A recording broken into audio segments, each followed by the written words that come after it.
COVID has injected challenges that are a little bit different than just lowering the water. That's my opinion, just from what I see in terms of, for example, not being able to go to a country, having to quarantine 14 days.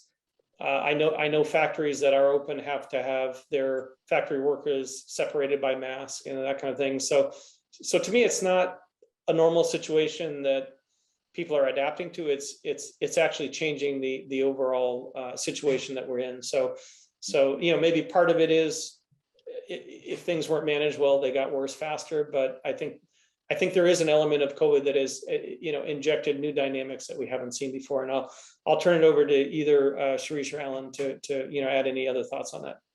No, I think, Mike, you paraphrased it perfectly. I think this is worse than anything we have ever seen in some ways in the supply chain.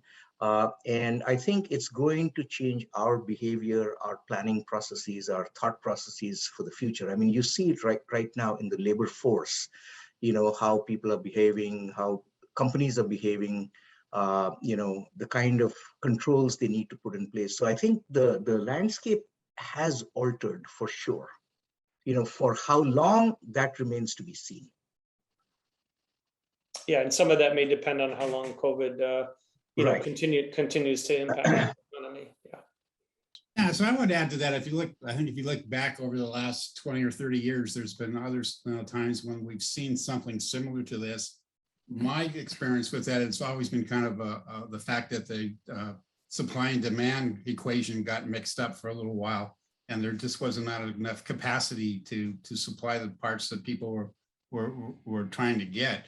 I think COVID has added much more on top of that situation than before.